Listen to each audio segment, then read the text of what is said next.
Good evening, witches. It is Wednesday. What do we do on Wednesday? We do the Witches Movie Coven. Welcome, everyone. My name is Patti Negri. I am one of your hosts. You might know me from The Witching Hour, my regular podcast, from different TV shows, including Ghost Adventures and Portals to Hell, a lot of YouTubers, the kids, or from Black Phillip, because he's with me almost everywhere I go. But let me pass, or from my book, Old World Magic for the Modern World, or my newest book, thank you, Heather, Doll Craft, all about haunted dolls and magical puppets. But enough about me. Let me pass you on to my beautiful co-host, starting with the lovely Heather Greene. Hi, I am Heather Greene. I am the author of Lights, Camera, Witchcraft. It's a critical history of witches and witches and witchcraft in American film and television. I am also a journalist, and I cover things about the occult and witchcraft, as well as an editor at Llewellyn Worldwide, working with authors like Patti and many others who write about witchcraft and the occult. So that's me. Happy to be here tonight. Thank you very much. And your hair looks fabulous. You are definitely replacing Jason tonight with the curly locks. Beautiful. And moving in right next to you, the wonderful Richard-Lael. I am Richard-Lael. Richard-Lael is one name, not two. If I were just Richard, I'd be a... Jason is not here to laugh. So yes, I'm a psychic medium. I used to be a psychic small, but I gained some weight. That being said, before we go too much further, I'm also known at Ghost Adventures, the University Magicus. I'm well known, but let's go over to our Mystery Control, because over on Mystery Control, if you like, you can sleep with me. You can get into Patti's panties. You can read our quotes. You can read our books. You can get some Bro Witch things. Speaking of books, we now have a bookstore. We have Jason Mankey's books. We have Heather Greene's books. We have Patti Negri's books. We have Jenny's books. We have Thumper Forge's books. We have books. So right over there, Mr. Control, also north of Ordinary. This is a pre-launch party. This is something that you really want to check out. Personal friend of the show. Thank you very much. Yes, check it out, Mystery Control. Now let's go down to sporting a lovely new pair of glasses, Courtney Buckley. That's me, Courtney Buckley, ghost bait on Scared and Alone. To distract me from how angry I am at what's going on in life in general, I also will be heading over to mysterycontrol.com, because they threw that up there, that Sue's book there, that we're doing a pre-order for at mysterycontrol.com. If you pre-order it, you get a signed postcard. And when I tell you that Sue is probably the most badass lady that I have ever witnessed in all of my life, that's an understatement, and I want to be best friends with her. So I will be pre-ordering her book, because I need all the Sue merchandise that I can get. So check out mysterycontrol.com. Thank you very much. And as you can see, we do not have the lovely Jason Mankey tonight, but we are so excited to have, for the second time, Jenny C. Bell. Welcome, Jenny. Thanks for coming back. Yeah, thank you so much. I'm happy to fill in for Jason, but definitely don't have that flair for storytelling, unfortunately. I am excited to be here. I am the author of 2 books, not 10, Spirit Crystals and Divergent Witchcraft. And yeah, excited to talk about this film. I'd never heard of it until like 2 days ago. So thank you so much. And the film we are doing, we did a switch. For all of you we told to watch another movie last week. We will do that movie at another time, I'm sure, since we all watched it. But we've switched it this week to We Have Always Lived in the Castle. So I just watched it for the first time. I'd never heard of it either. Hopefully you guys all did and you got our message. But if not, just in case you didn't, Richard-Lael, do you have a biased, quick synopsis, but complete synopsis of this lovely film? This one is going to be hard for me to be unbiased, because I don't fangirl very much. Sorry. I know. I love Shirley Jackson. I was introduced to Shirley Jackson when it was a lad in school, and there was the lottery, which of course we could talk about that later on. And then of course what became quickly my favorite novel was The Haunting of Hill. And The Haunting of Hill House has had so many incarnations. 1963 in film. It had 1999, and then it had a series. So that one is sort of the most long-lived one. But the memory that I have of The Haunting of Hill House was my mother was an avid reader. And by her bedside table, she had The Haunting of Hill House. And she had read the first opening about how some houses were born bad. We're not here really to talk about The Haunting of Hill House. We're actually here to talk about We Have Always Lived in the Castle. I will say, as a writer, Ms. Shirley Jackson, knows people. She knows the dark side of people, but she also understands how to layer a space and make the space a character in and of itself too. So as you saw in The Haunting of Hill House, the house was a symbol for souls being trapped inside and for fear.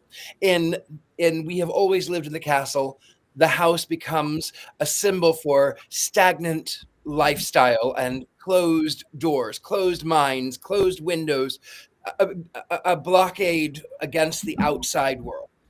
So having given a little bit of the pretext, the story of the actual film is based on her book, We've Always Lived in the Castle.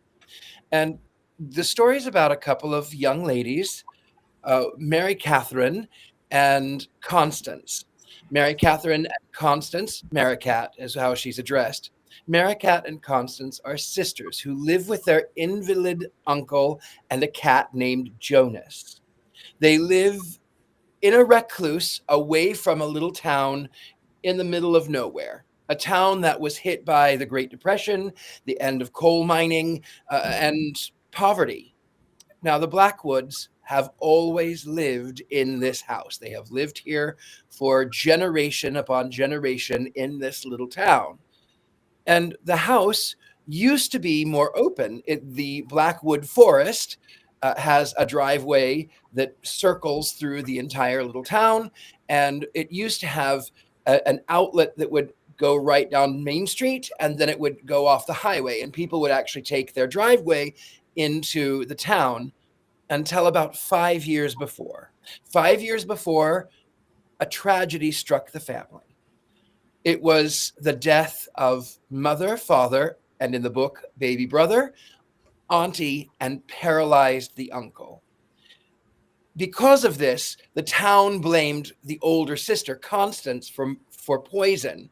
And so she sort of was acquitted, and she withdrew into the safety and comfort of her own home and sent her sister out to do the weekly shopping. But they were very regimented. On Mondays, they do this, and on Tuesdays, they do that. In the book, it talks about how that on Thursdays, they climb the ladder and they dust the wedding cake molding in mother's pretty yellow sitting room. And everything is fine.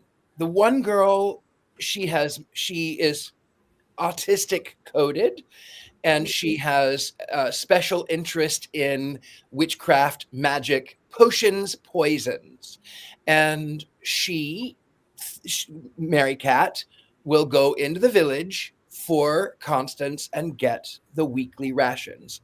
Well, one day she forgets to check her wards, her magic spells. She forgets to check the things that she's buried. And unfortunately for her, a strange wind blew. And that was the appearance of a long-lost cousin whom had heard about the tragedy of these two young ladies and how very rich that their parents were when they died. So this man decides that he's going to go up to Blackwood Manor and he's going to sort of present himself and then take Constance away and lock Uncle Julian into an asylum and probably Merricat as well. And Constance has been so isolated and so shielded and so lonely that any amount of human interaction it's refreshing, even if it is toxic. Well, Mary Catherine does not want this cousin rather, to be here. He has disrupted everything. He has taken away everything from her. And so she does her magic spells, which it ends up by being, yes, she's buried his things, but she's also set the house on fire to sort of rid her home of this toxic energy that is destroying her family. Well, the house is on fire. So what are you going to do when you have an old house that's full of velvet and satin and silk and wool and books and leather? What are you going to do? It was a tinderbox. And there is no phone, because the phone, the two girls were tired of the harassment that they got from the village. And so this cousin decides that he's going to go running back to the town and bring back the fire brigade. And he is successful. He is absolutely successful in bringing back the fire brigade, and they put the fire out. Well, it turns out that before the incident that took away the family, Constance was flirty with the fellow who would become the police chief.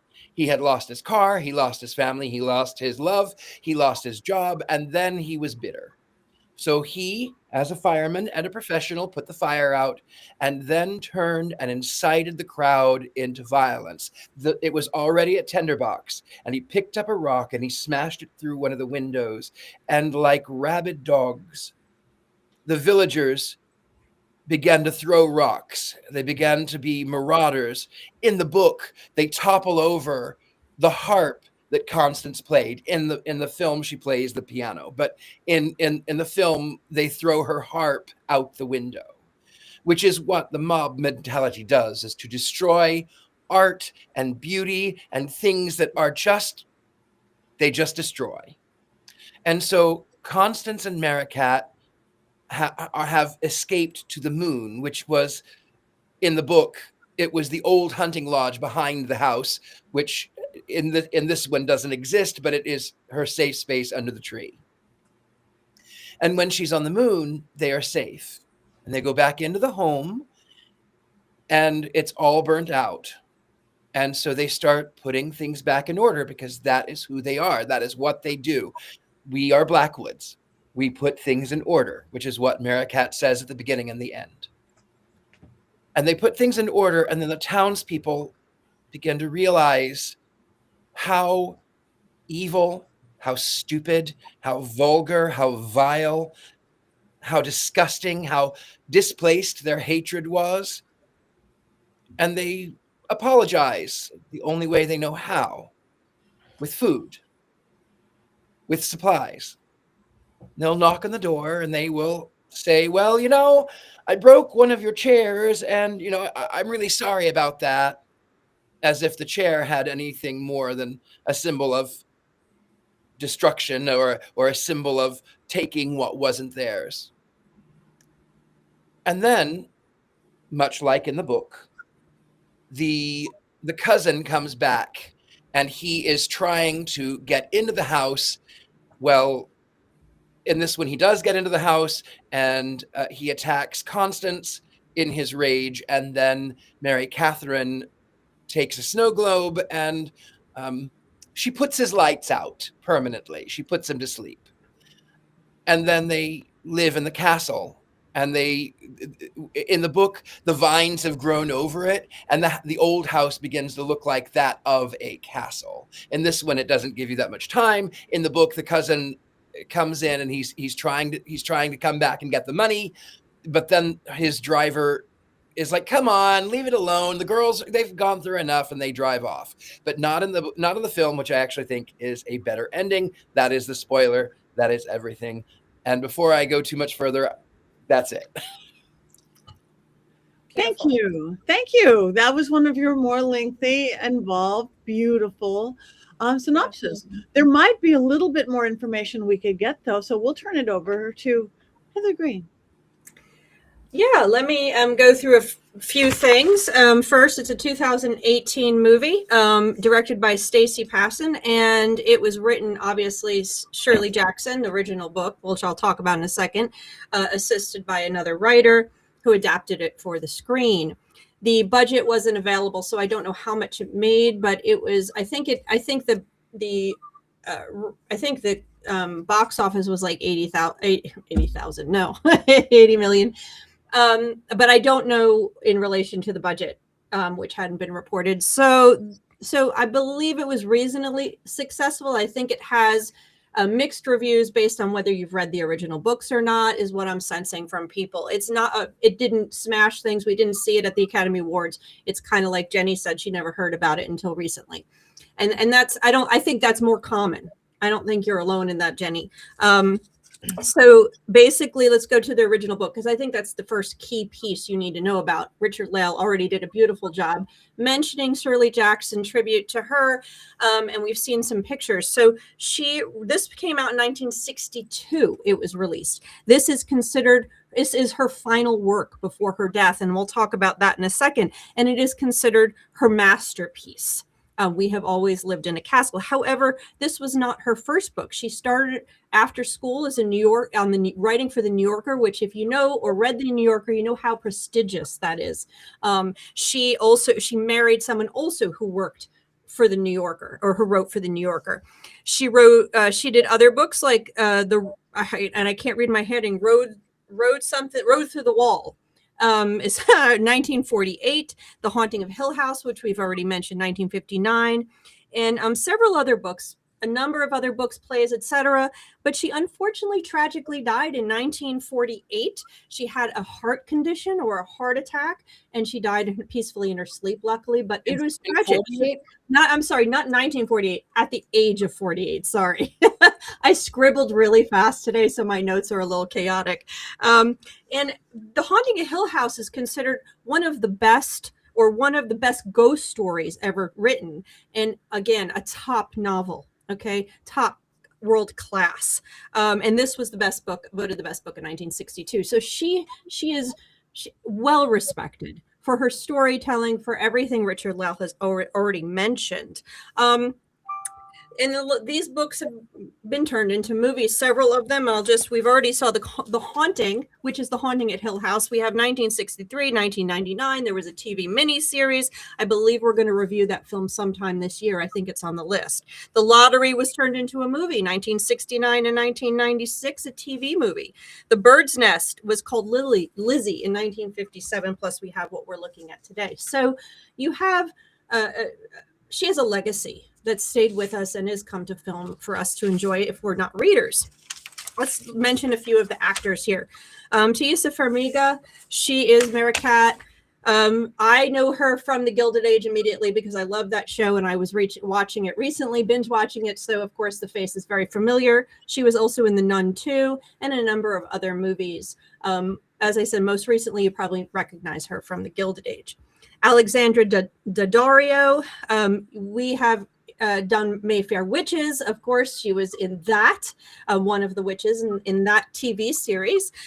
She's also in, I think, the second season of White Lotus. You might recognize her from that, as well as Percy Jackson, Olympians, and that was 2010. She's been around. She's been in a lot of stuff. Those are just the most recent. And if you haven't watched White Lotus, get on that, because it's a fantastic show.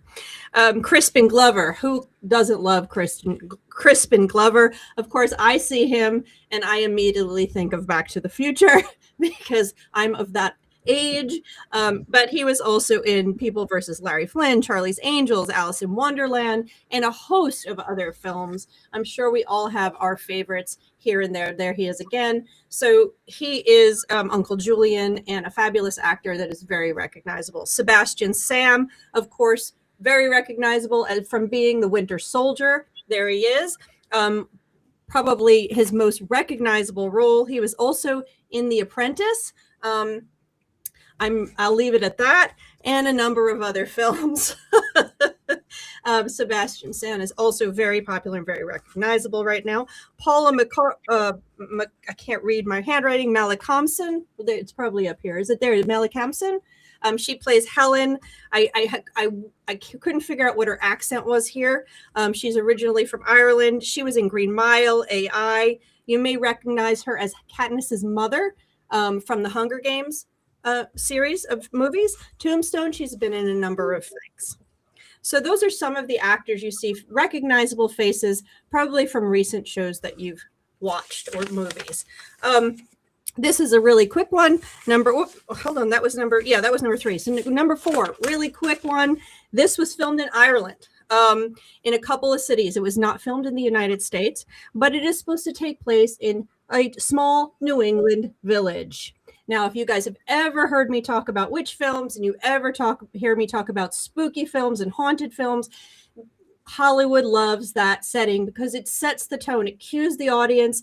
And when the camera comes down over that town, that is right there. There it is. That's what they're telling you. That's the way the Witches of Eastwick open. That's the way, gosh, I can't even think of other ones. They come and swoop in. I think Hocus Pocus may start like that. If there's a witch or even a haunting, you either get it set in a small New England town or New Orleans. Those are the 2 first places or sometimes it's like a Savannah setting too. Sometimes we get that kind of spooky Gothic Savannah setting, but that is it. And so that's what you have here immediately right from the beginning. They're doing it. I know Richard-Lael said a random town that's depressed. The movie expressly is telling us this is set in New England. And apparently the town's name was Sherryville to honor the author. Oh. So that's a little set. Now, number 5 is a little bit more difficult because I think the story she wrote had what I'm about to say implied in it, but the movie punched it hard. And there's a reason the movie punched this topic and this theme hard. It did it because this was created in 2018 in the wake of the Me Too movement. Okay. So what you find here, and I didn't read the book, from everything I was reading, is the book suggested what I'm about to talk about, but the movie again punches it up on purpose. And this coincides with a lot of what I write about in the last chapter of my book. So if you read that last chapter, you'll know what I'm talking about. That witch films, and this is definitely qualifies as a witch film, they're accused witches, are often accused because they've been put upon by men. And in the 2010s, we had a lot of that, where the woman is put upon by men, to put it in a light way, and then turns and reacts against the man, commits a crime against the man, and then, of course, is demonized. Maleficent is the first one that comes to mind, not the cartoon, the one that Disney did, but there's a ton of them. You had Salem, the TV show. Over and over again. This is the story of the witch. This movie is the precursor to a witch movie. This movie, at the end, if you look at that, that is the precursor to the 2 girls becoming Maleficent, to becoming Hocus Pocus witches. Think about what happened to Hocus Pocus witches when we get their backstory. Okay, so that's what you're seeing here play out. The original, I was interested to see if Shirley Jackson had a history of abuse in her life. And someone suggested that she did have trouble in this area with her husband. And there could have been some incidents of marital rape. And that she was, some of that came out in her books. Some of why she dealt with things the way she did. And so clearly it was embedded here in the book, but in the movie, it's clear. And I put some things, if you notice, when the cousin shows up, he starts to play the role of father. There's even a point where they're dancing and the song playing is Daddy's Come to Stay. When Merricat is being attacked, she's yelling, Daddy, stop. Daddy, stop. She's not saying her cousin's name. She's saying, Daddy, stop. And then, of course, we learned that Candace and possibly Merricat had been abused by their father. And she says, thank you for saving me.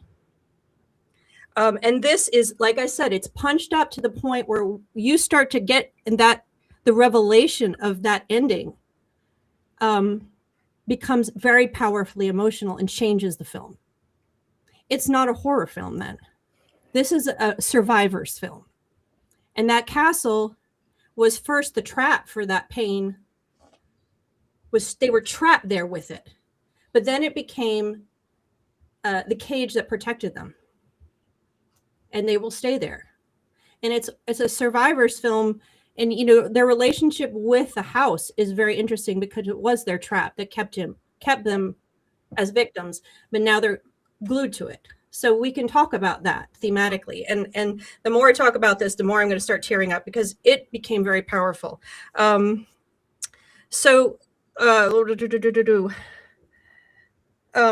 so I'll leave it at that because I think we get the point. This movie falls in line with the witchcraft films of this era. And whether it strays from the original book or not, as a standalone film, it very powerfully fits into the genre. And we can talk more about that theme if we want to, but that is what you need to know about these films. It does stray, but it's not, it's a faithful adaptation. And even the things that they did to change it actually make sense in a film that don't make sense in a book. So I love the book and I love the film.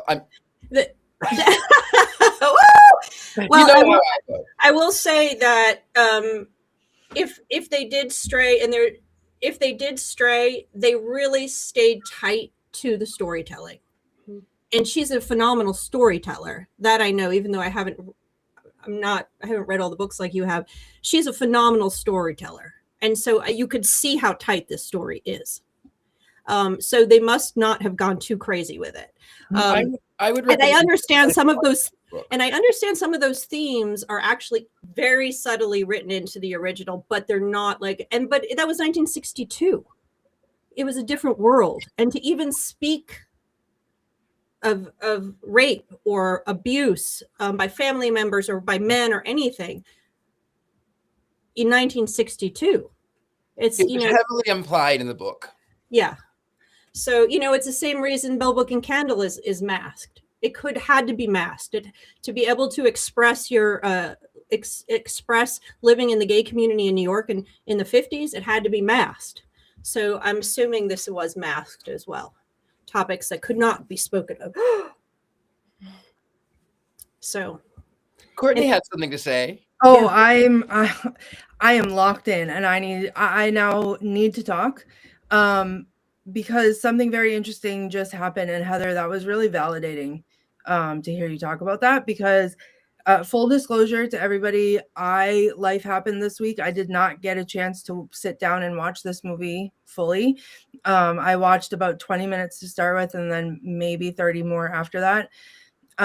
So I came here just to wing it, obviously, and just to be present. But something happened when I was watching that movie, and it's something that happens to me all the time.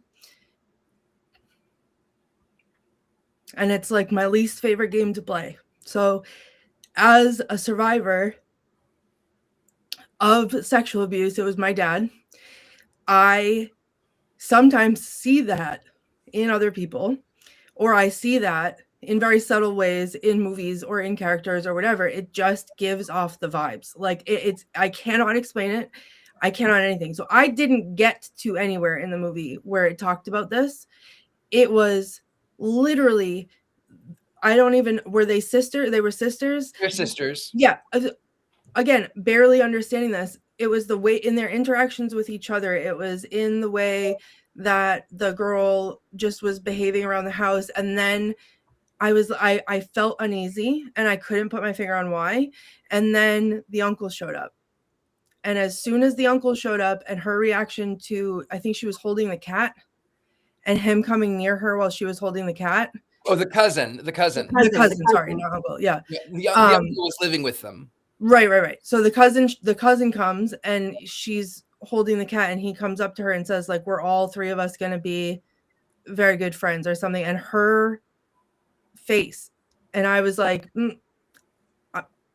I can't try to watch any more of this right now. Like, I am not in the mental headspace to consume this, because whether or not this is what actually father. What? He looks like father. Yeah. Right. But like, it was like, I didn't know that, like this. So that's why that was very validating, Heather, because it's a game that I play a lot. And a lot of times it's, is this real? Am I actually, like, is this the point of this? Are you telling me that this was happening, or is this my trauma? Mm-hmm. And it's hard. It's hard because that's what that trauma does to you, is it makes it so that your reality is no longer reality. Like, you can't tell the difference. And when that happens, it's different than being triggered, but it brings you back to that place when you don't know what's real and what's not, and you don't know what's going on or how to get out of it or how to whatever. It brings back all those feelings, and it's very hard. It's almost harder when it's not intended, and then it's just that like embarrassment within yourself that you are seeing this everywhere you go, and God, like I just want to let go of this and I don't want to have to think about it anymore, and why is it that I see this everywhere I go? But it's super validating when it's real, and then it's like, see, I knew, like I knew, and that a credit to the writing and the actors and everything else, that I didn't get to anywhere that was implied or didn't hear it or didn't whatever, like I did not consume anything anywhere where that was implied, and I still knew, my heart knew. So it is a hard topic to talk about, but I'm glad that you brought it up, Heather, because that was, I don't know if you saw my face when you said that. I was like, oh my God, like, yes, thank you, because I was right. That may be why I failed to mention in my synopsis, the tragedy that had befallen was that the parents, the brother, the uncle, the auntie had been poisoned with arsenic in the sugar bowl. And Merricat was the one who actually had poisoned her family. They had sent her to bed. She was a girl of about 12 or 13 years old. They had sent her to bed without dinner. Now, everything in her flashback scenes, she sees mom and dad, and father is telling her, "Oh, you're a good girl. Isn't she a good girl? She deserves everything, anything she wants." And mother says, "Yes, anything she wants." And even that gives that sort of, there are secrets that are happening. That's why he's telling her she gets whatever she wants, but then he treats her so cruelly. And then Uncle Julian, in his state, he survived the toxins, but it left him disabled. He keeps recalling, well, my uncle or my brother and his wife were fighting that night, and you will not speak to ladies that way. You will not do that. You will not speak to women that way. And Merricat put the poison in the sugar bowl because Constance never eats sugar. And then what you don't see in the film that she discusses in the book is that the second that everyone had dropped dead, Constance took the sugar bowl and emptied it out, washed it out. And when they asked, well, why did you do that? She says, there was a spider. I saw a spider. There was a spider in there. Because she knew she was being, they were being abused. There was the spider. Yeah. Yes. And she said at the end of the movie, she looked at Merricat and said, "Thank you for saving me." Yeah. And you know what? For a very long time, because I was a kid when it happened to me, for a very long time, I wished that there had been, like, to put it nicely, someone to poison the sugar for me. But then I grew up to become the person that does that. That saves. I do that for myself now. So, don't, like, it is what it is. I don't tell this to be a sad story, but because it's a connection, and I think that piece of it is, heck yeah, rock on, poison that sugar. Like, someone's got to do something. And hence the beginning of a witch story. Yeah, and hence the beginning of my witch story. So I don't want to hear about it if anyone complains about me hexing, because we all brought it upon ourselves, obviously. And Merricat is a witch. I think she's also coded with autism, because she's very much in the book. She's very rigid in her movement, and she goes down through the town and she plays this game in her head, which is one of the things I truly miss from the film. And she says, okay, I have checked all of my wards. I have done all of my magic spells. I have made certain that nothing can get into my house when I am gone. And then she steps out from the gate and she says, okay, I have closed the gate, advance 1 round. Oh, here comes the house on the corner where the children will scream at me, lose a turn. And then she gets to the market and everyone is, they're sort of afraid. And she hears them sort of muttering. And then she hears the one woman whisper something about, oh, don't look at that Blackwood girl. And so she turns around and in her mind, she imagines them dead. What also you fail to realize in the film, as per the book, is that when she goes back, the 2 boys that harass her the most, that was the house that used to belong to her mother. Her mother is from that village. And that is the house where her mother used to live. And it talks about how that there's an old wash bin on the front porch, and there's a car in the driveway that sits on blocks. And she turns and she says, can't you do something about those mean boys? And she imagines, well, when my mother lived here, it must have been a very pretty house. And so her mother is from that village, and she copes as much as she can. And then even in the way that her special interests are on magic and witchcraft and poisons, and the way that she sort of doesn't understand, she can be very cold in her emotions, because it's just an outward sign of autism. And so as someone who is on the spectrum, there are elements that I truly understand Merricat, even down to the witchcraft, which is her intuitive magic is sort of how I do my magic. Mm-hmm. Yeah, I think. Again, it's got to be the writer, the characters, the development, the complexity. I don't have a scary background of abuse or anything like that, but you felt it, you saw it, you had to put into your head where it went and why it went and everything. So it kept me. I didn't fall asleep. I didn't fall asleep watching it at 3 a.m. So that was really refreshing to me. Of many of the films that we watch, the characters, the complexity, and the humanity, and what they had to do and go into.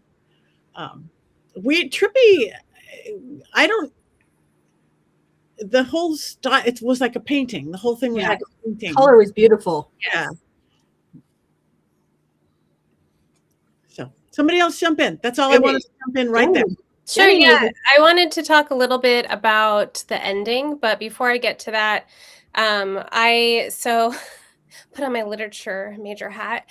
I was like, I'm just gonna put this film on while I edit, and then like 10 minutes in, my husband's like, I need to leave because it's distracting me, because he's already sucked in. He's supposed to be working. I had to close my computer, and I was like, this is Shirley Jackson. Like, they never read the book, but I'm like watching this. I'm like, this has got to be a Shirley Jackson story. Like, immediately I felt like it's her writing. And then so I'm on my phone. I'm like, like, it was just such like a, okay, like I knew. And I do have it on hold at the library. I can't wait to read it. So as you're explaining it, Richard-Lael, I'm like, oh, like you're making me want to read it all the more. So can't wait. It's coming. I'm going to read Wuthering Heights because of that movie. And then totally going to read this one next. I've read this one like 4 times and I still, yeah. Well, I used to teach The Lottery. That was one of my favorite short stories to teach, because I was teaching it at the time when most of the kids had read The Hunger Games, which is so similar. And they'd be like, wait, like, which came first? I'm like, Shirley Jackson, baby. Like, she came first. And so then they would really get into her. They like loved, it was like fun too when you get to teach something scary. Like, I love teaching her, and I love teaching Poe, because like it gave me a reason to be like myself, really. But yeah, so I want to say, like, it really sucked me in. Part of why I think I never heard of it is because it stars women and it's a women's story. Just going to say, I feel like that happens all the time.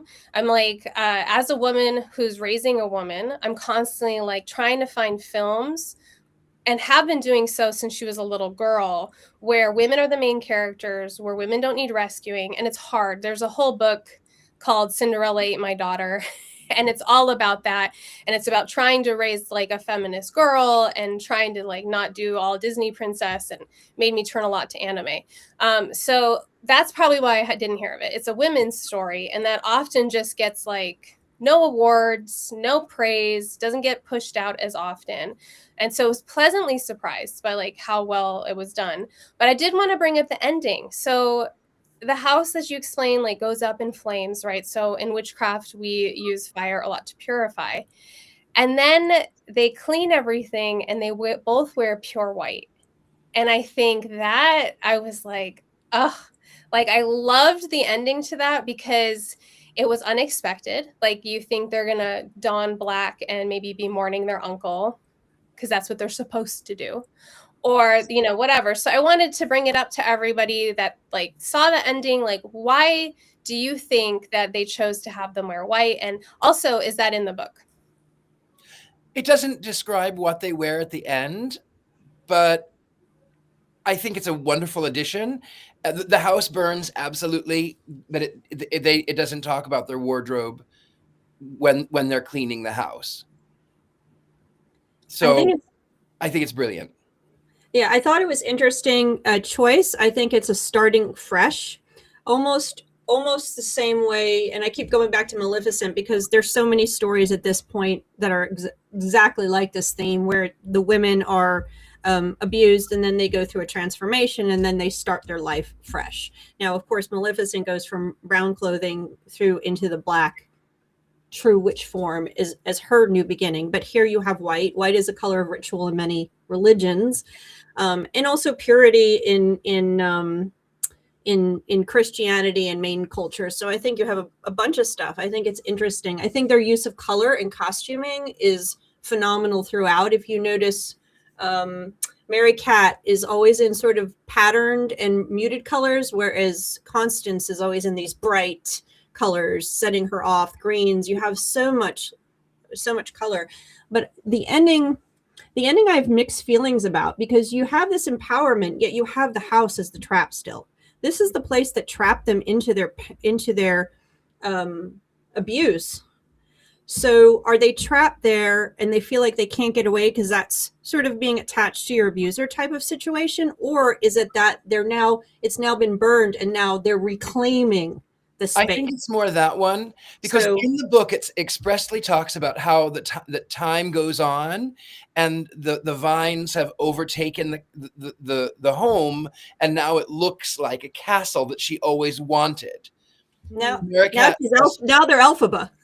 Merricat says she always wanted to live in a castle, and the house was a mansion, but it was a typical Victorian mansion, not like this Georgian mansion that's in the film, which is definitely very very Irish or no, that it was in the book a Victorian mansion with a tower, the mansard roof. Like it's so American, imperialistic.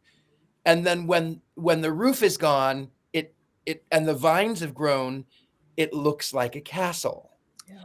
And so Merricat, in her mind, she says, we've always lived in this castle. So I think it's a way of reclaiming. And then the fact too that she doesn't have to, they spent so much time dusting the crown molding and dusting the little Asian figurines on the mantle and repairing the upholstery in the yellow that had been time worn. And then every Wednesday, the woman from town would come who was friends with the mother. Like it was this ritual. It was the same thing that trapped them. And when the roof opened up, so did the girls. Now they found who they wanted to be. And I will say, I liked in the movie that they kill the cousin because he had spent so much time. This is what I want. I'll take it. There was no way that someone with that drive to take something that didn't belong to him would just give up and walk away. Yeah. And I feel like that they knew expressly the only way that we can end this is to end the line right there. Yeah. I also have to say, although I didn't see the ending, but from the way that everybody's describing it, like from a trauma standpoint, if you're lucky enough, and if you're lucky enough, if the cards have been drawn right, if you do the work in the way that the work needs to be done in your brain, whatever it is, there can be that moment where you have that, I just burn my whole world down and I reclaim myself. And and you take that power back away from the abuse or from the abuser. And whether that's cutting toxic people out of your life or, whatever version of that it is for a person, that's a very powerful moment in trauma therapy, in overcoming that. And I love, like, I again, I didn't see it, but that's what it feels like, the way that you guys are describing it. And that's so empowering, and that's so beautiful. And that's supported by that very last moment with Merricat, when the boys, the whole movie, Merricat is terrified of the kids that make fun of her. Terrified. She shrinks and she walks like this. At the end of the movie, when the two boys start yelling and yelling and yelling, she throws open the locks and opens the door and stands there, and they run. So that kind of, she's taking the house back. She's taking the land back. So the house has a definite boundary role, that we have here. And I think it's a very interesting use. Of course, that's coming directly from the book writing, but it was used and they did it, and they show that scene right there. And in Speak to Courtney. The architecture aspect of it as well. So being a big Second Empire mansion that I love, this is a Georgian mansion. This is an 18th century mansion. It's not the one in the book, but in the book, Uncle Julian and the auntie, who's never named to my knowledge, they were staying in one of the guest suites, one of the guest rooms. And then after the poisoning, Uncle Julian had to take the morning room. And a morning room, it's the room off of the kitchen. It's where the family can gather. All of the rest of the rooms in a Victorian house are formal. Everything is formal. Everything is rigid. The doors are closed sensibly. The windows are latched sensibly. The drapes are pulled in a certain way. Everything is so rigid. But in the family room, which is right off of the kitchen, it's where you don't have to sit so straight up. You can lounge a little bit. And no one goes back there but family. But after Uncle Julian gets sick from arsenic poisoning, he can no longer go upstairs. So he can no longer be part of that group. But the girls, they still sleep in the same rooms. And ironically, father's room was different than mother's room. Because in those days, when those houses were built, husbands and wives did not sleep together. It was common. And so that yes, allowed for privacy, but it also allowed for a lot of other things, a lot of sort of close separation. So Uncle Julian was moved from the top floor down into the morning room. Uncle Julian dies, and now the girls move together into the family room where they can be comfortable. Mm-hmm. Yes. And that's not mentioned in the film, but it is in the book. Interesting. It's suggested in the book, and I had a question. I'm like, wait a minute. They said they can't go upstairs yet. There's a bedroom, but they didn't actually explicitly. That wasn't clear. So thank you for clearing that up. Mm-hmm. Now explain to me what that accent was the neighbor was doing that kept showing up. Well, I don't know about that. I don't know what accent that was. I think it was supposed to be Boston or something. I don't know. What I do think is funny, though, that also is something that is missed in the book. So the neighbor comes up with this friend, this companion, who shows up unannounced for tea. As she, the woman has been coming for years for tea on Wednesdays. Every week she comes to tea. Well, this time she brings her friend along, and at first, they played it all right. Uncle Julian comes in and he talks about the poisonings, all of these things.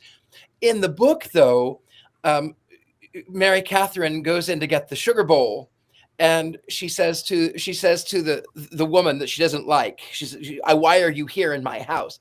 She says, "Yes, they poisoned the sugar. Would you like some sugar?" And the woman's teacup, Shirley Jackson, she's like, "No, I think I'm fine. I think I've had enough." And that's when Uncle Julian comes in. That part was omitted, I guess, for timing issues. But it was, she talked about her hand sort of shaking and the clinking of the cup and then sort of pushing it away and then going off with Uncle Julian. Yeah. Thank you. All right. Well, does you want to see the rest of the movie now, Courtney? When and if I'm in the right headspace, yes. I mean, I think I'm not in the right headspace right now, so I'm not mad that I didn't finish it, but at some point, yes, very much so. On that, do we happen to have any quotes on this? I do have one. Full disclosure, I pulled it from online. But let's see. It is the opening line, and it just felt kind of in line with my brain this week, so I'm going to read it. But it is the first lines in the movie, which is, "My name is Mary Catherine Blackwood.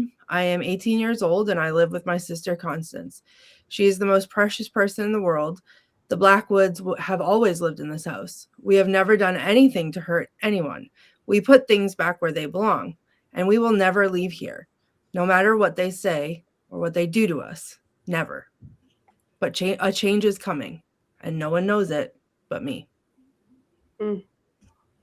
Thank you. Thank you very much. All right. Any more to discuss? Are we moving? Do we have a Mankey moment? Is somebody filling in for Jason? Nobody's filling in for Jason. Okay. No Mankey maybe minute. No blonde locks. So I guess I know this film, so I know this book so well, but I don't have a Mankey movie moment. I don't have one. I think you're in the big square now, which means you're supposed. I'm pretty sure. I think I heard That's production right. Okay. just say. All right. Let Wing me put on my Jason Mankey. I wish I had put on Jason. Oh my God. It's not golden locks. All right. Let me get into it. Okay. So, hi, I'm Jason Mankey. I wrote 10. I have paint on my hands. I wrote 10 books with 10 books. Anyway, so how do I write about a film that is so heavy? You know, we live in a dark time. There's a lot of things that are happening around in the world, and it really makes us so that we don't know what we're going to do or where we're going to go, and we feel that the world is oppressing us. And the one thing that ties us all together is that no matter what, we are all humans. There's one race, it's the human race. And whether we go back 2 days ago, whether we go back 50 years ago, to 100, to 1,000, however long it was, the one thing that binds us all is that we are human. And the human experience is different for everyone, but it doesn't mean that empathy should be. Film transports us to a different time and a different place, and it brings us together, and it gives you inspiration. And what I am inspired to do is to mind my own words, to mind how I approach, because I am guilty of being human just like everyone else. With that, we have always lived on Witches Movie Coven. Nicely done. Nicely done, sir. Richard-Lael, that was beautiful, despite the ferns. You know what? I think I took it more seriously because of you looked like you were in a bush. Like it would just. Spot on, man. And the almost little golden locks from the strings on that there was touches of Jason. There was touches of Jason. All right. So everybody, and this means thank you guys. We have been watching you guys in the chat room. Thank you for your comments. Now it is time to vote. Wands up or wands down, for we have always lived in the castle. Mine is arsenic, and I hold my wand up.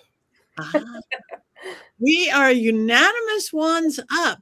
Okay, let's see. That is rare for us, especially these days. Let's see what everybody in the chat room has to say.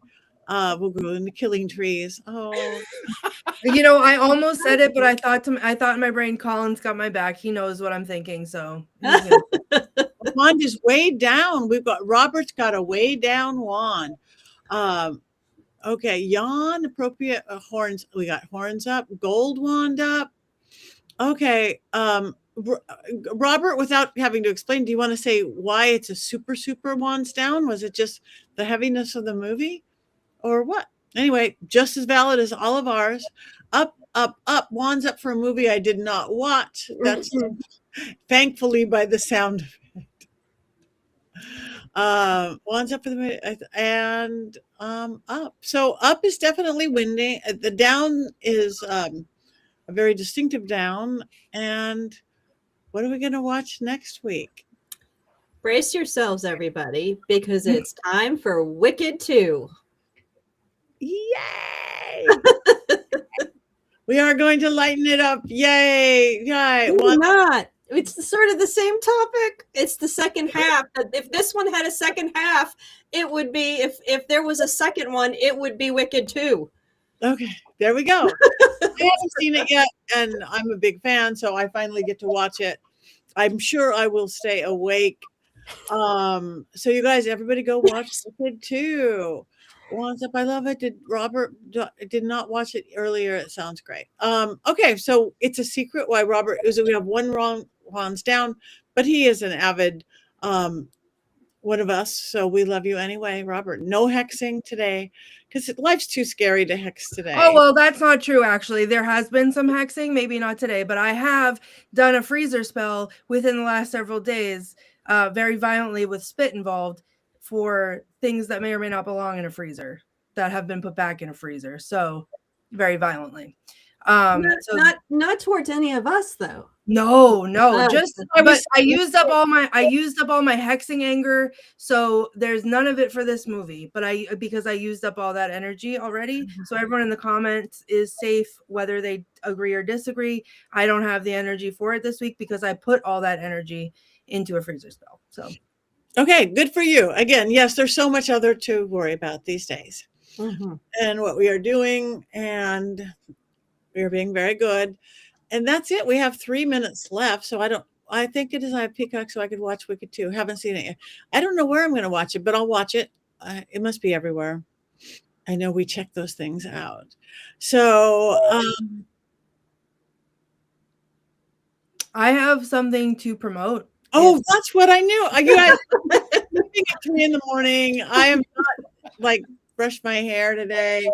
I forgot what we're doing. So what do we have to promote? Go, Courtney. Well, as everyone knows, I work for a tour company in Salem. And as everyone else knows, love sucks. And Valentine's Day is stupid.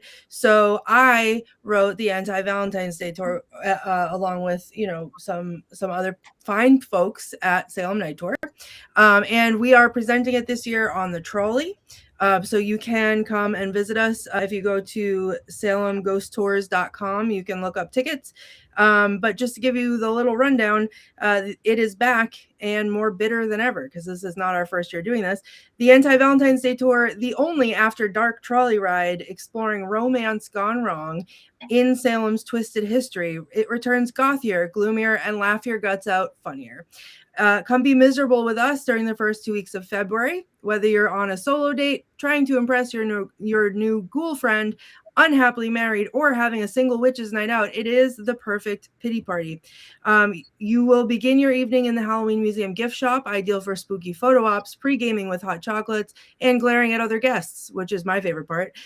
Then your glamorous guides will arrive to invite you aboard a Salem trolley decked out for the occasion. From there, just sit back, relax, and enjoy tales of love gone way, way wrong as you explore the historic districts of Witch City in style. This event does sell out every year, so get those tickets. Again, salemghosttours.com. And it's the perfect night out for couples, singles, exes, thruples, divorcees, friends with benefits, friends without benefits, and hockey rivals with sizzling hot romantic tension.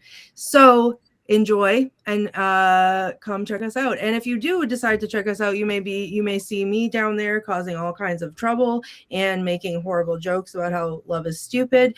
And you can come and help me make fun of it. And be careful when choosing your ticket. Look very carefully and make your decision very wisely because you may or may not be called out for that. So just keep that in mind. That's my favorite part. Thank you very much. Okay.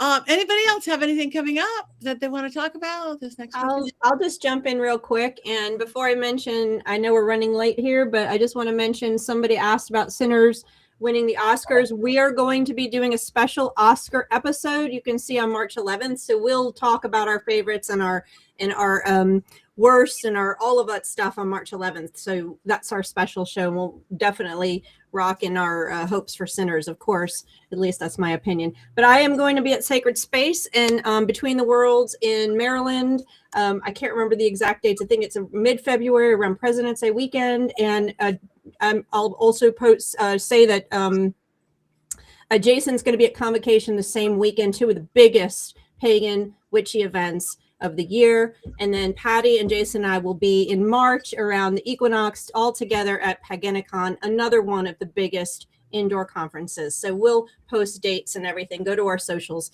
to see the specifics of all of that. Yes. Thank you. Anybody? Also, super quick, just in the chat, everybody talking about Sinners. Sinners, some movie theaters have Sinners back in the movie theaters right now because it is Oscar season. So go see it the way that it was intended in the movie theater. It's the next best thing seen in IMAX. So go check it out. Don't miss it. Don't miss it. If anybody's near Hanover, Virginia this weekend, there's Hanover Paracon, beautiful old hundreds of year old historic place, lots of some mediumship gallery, ghost tours, amazing people and vendors. That's this weekend. Next weekend, join me in the Bay Area at the Winchester Mystery House, where we are going to be predicting the Super Bowl. I keep saying Yankees, they're not going to win. I don't know. I'm the first person to pick that. I'm doing all these news shows, so Bay Area for next week. And again, I'm so excited to moving into the pagan arena with Heather and Jason versus all my ghosty stuff. I'm very happy. Very happy. Anybody else got anything coming up? February, anti-Valentine's Day ball, Vampire Ball, also anti-Valentine's Day. It's Sunday the 15th in Los Angeles at the Belasco. Put on your finest cloaks, capes, top hats, corsets, and hoop skirts, and join us at our anti-Valentine's Day. So that's it. And thank you, Jenny. Thank you for joining in, and lovely to have you. And thank you, everybody. We have one more thing to do, and I guess it's time to cackle. 1, 2, 3. Yay!